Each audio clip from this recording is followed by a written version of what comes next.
pagkapalit natin ng wheel bearing sa mga sasakyan, lalo sa mga kotse lang, ginagamitan natin siya ng pump press. Merong ibang nagpapalit na hindi na tinatanggal sa sasakyan kasi meron silang special tools. So ito, bali simple lang to. Hindi ko na ipakita yung video ng pagkatanggal, bali ito na lang yung video ng pagkakabit ng wheel bearing ng mga sasakyan, lalo ng kotse. Pag sira na yung bearing, obligado na po napalitan. So ito po yung maikling video ng pagkakabit ng wheel bearing. Tinanggal ko na yung kanyang bearing. So nahugin siya. So ito yung sunog na yung kanyang bearing. Isang niya sunog. Itong isa, so okay pa naman ang kondisyon niya, pero sabay na yung papalitan. So ito yung pinakang niya, what you call this, ito pala sorry, ito knuckle, ito yung kanyang flange, sorry ka na, ito yung flange niya. So naipulot ko na rin yung flange, tanggal na yung kanyang inner diameter. Tapos papalitan ko lang ito ng bago. So ito yung bearing, ito yung kanyang knuckle, na-press out ko na yan dyan. So ipipress in natin dito yung bagong bearing pag dumating. Pakita sa kanyo paano siya i-press yung bagong bearing na ikakabit sa kanyang knuckle at sa kanyang flange. So pangkikisirato ito, ayan. Yan natin pakita sa kanyo kung paano ikabit. Yung pagkatanggal, natanggal ko na siya kanina pero hindi ko lang na video. So pakita ko na lang kung paano siya ikakabit, okay? So ito na yung parts, bagong bearing. Yan, luma, flange, knuckle. So ikakabit na natin itong bagong bearing.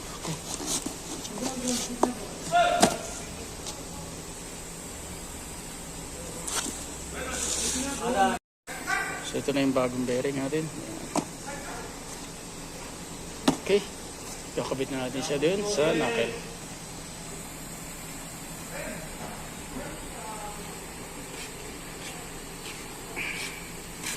Press machine, yan. Nalagay na natin yung bagong bearing. Yan siya. Tapos gagawin natin yung lumang bearing. Lumang bearing, nalagay natin ito. Adapter. No. Okay. Okay. Adapter. Then isa pang adapter. Ayan. Okay. Lock. Then i-press natin yan. Ayan. Yan.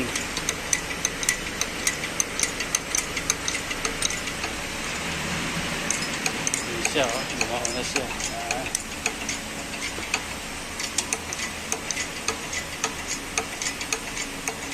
So ganyan lang paglalagay ng bearing. O may tulo na yung ating pang press. Lakas ang tulo.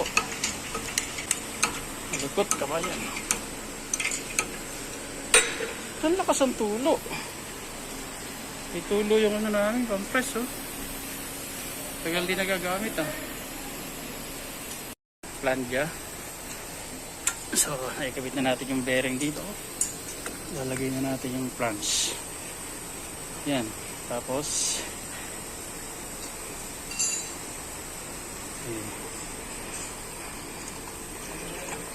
lalagay natin dun sa inner diameter yung pang tulak. Yan. So dyan siya sa inner diameter. Okay. Sorry. Ba naghahawak.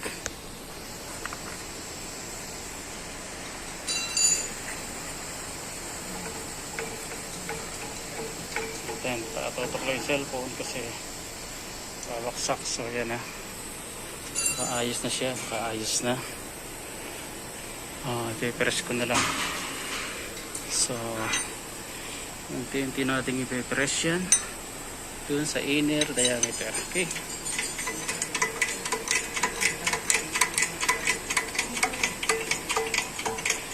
Manual press lang to kaya mabagal. Hindi sa mga baon. Sorry, malikot yung kamay ko.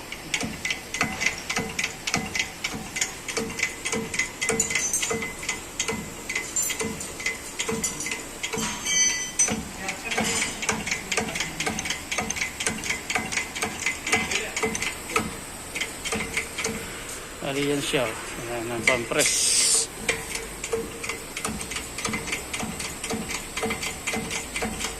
Hindi natin sumagad hanggang baba. Ayan.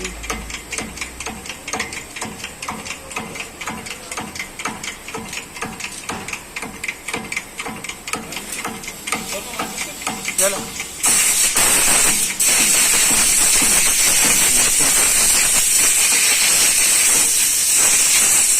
Okay na.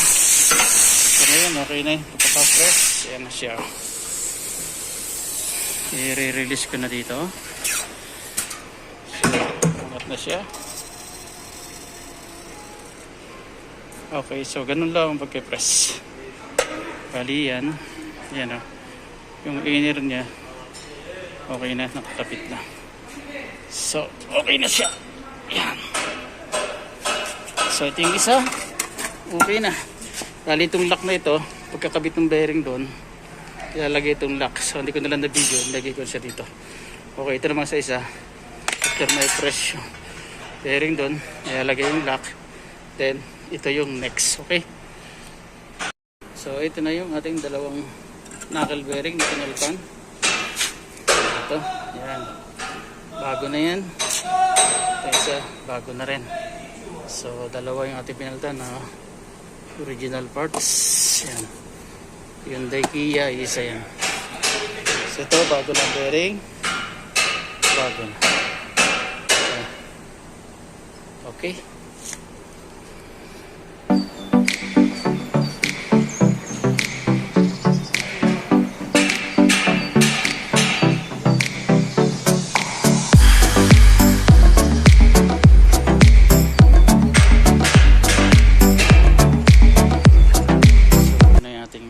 Dalawang kakabit na bearing, yan, bago. Tapos palit din siya ng lower arm, yan, video, bago yan.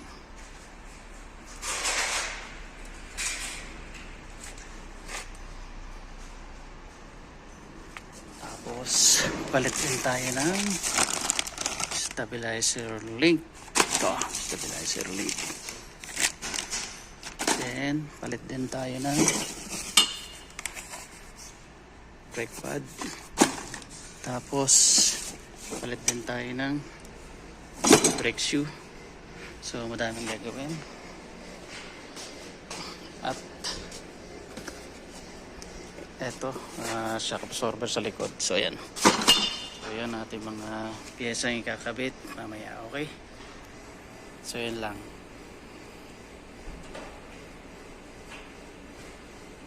Diyan natin siya ikakabit yan. Sa serato na yan. Pangat.